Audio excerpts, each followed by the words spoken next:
समाचार साथे હું હિના સમાચારની શરૂઆત કરીએ। ભગવાન જગન્નાથજીનો જડાભિષેક ન્યૂઝ 18 પર લાઈવ આપ નિહાળી શકો છો। 108 કળશથી ભગવાન જગન્નાથજીનો જડાભિષેક થઈ રહ્યો છે। આપને લાઈવ દ્રશ્યો બતાવી રહ્યા છે।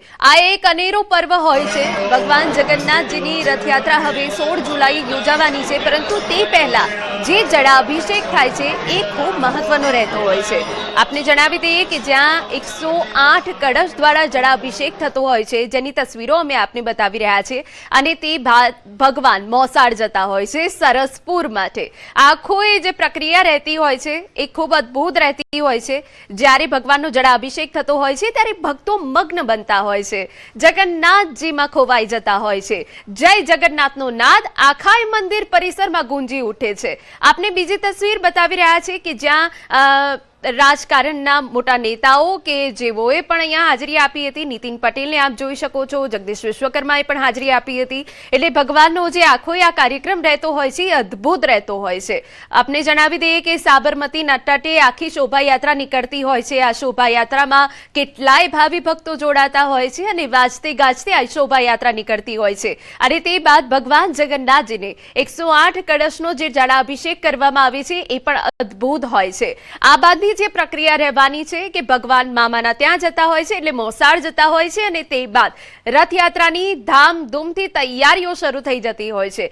તમામ લોકો પૂર્ણ ભક્તિભાવથી આ રથયાત્રામાં જોડાતા હોય છે અને પોતાનો ભક્તિનું જે સમર્પણ છે તે અહીંયા તમને અનુભૂતિ થતી હોય છે।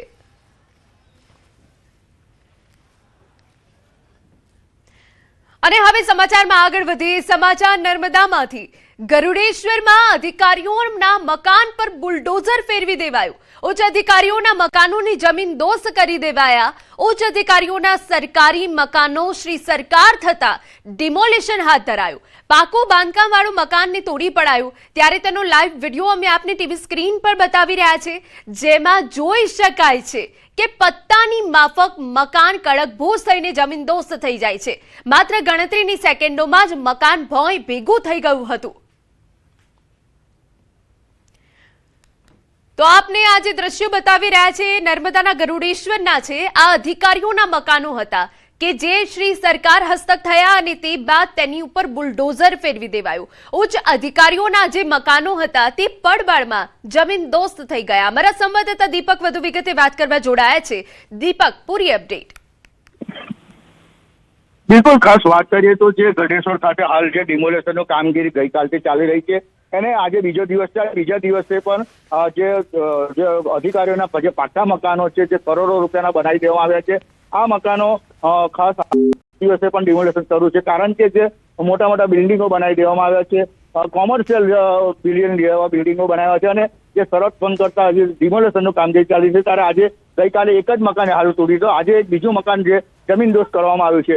જે જમીનદોસ્ત કરતા જે દ્રશ્યો જે સામે આવ્યા છે કે આખી જે બિલ્ડિંગ હોય છે એ બિલ્ડિંગ જે જમીનદોસ્ત થતા જે મકાનો છે જેનું ડિમોલેશનનું હાલ કામગીરી ચાલી રહી છે। એટલે હજુ તો 5 મકાન અન્ય જે તોડવાના છે, જે ડિમોલેશન કામગીરી ચાલી, હજુ 2 થી 3 દિવસ જેટલો સમય લાગે એમ છે, કારણ કે જે મોટા મોટા બિલ્ડિંગો બની ચૂક્યા છે એને તોડવાની કામગીરી સરકાર તરફથી થઈ રહી છે। ત્યારે જે સરકારી જે જગ્યા જે છે એ શ્રી સરકાર થતા હવે જે બિલ્ડિંગો તોડી અને શ્રી સરકાર પાસે આ જગ્યા આવશે ત્યારે જેનો ઉપયોગ થશે। બિલકુલ, આભાર તમામ વિગતો બદલ। તો જે રીતે અમારા સંવાદદાતાએ વિગતો આપી છે કે હજુ 3 થી 4 દિવસ સુધી આખી આ ડિમોલિશનની જે પ્રક્રિયા છે તે ચાલવાની છે। રાજ્યના 6 જિલ્લામાં વરસાદની આગાહી છે। 1 વાગ્યા સુધી વરસાદની આગાહી છે।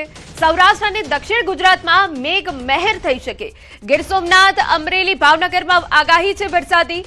નવસારી, વલસાડ, ડાંગમાં પણ વરસાદની સંભાવના।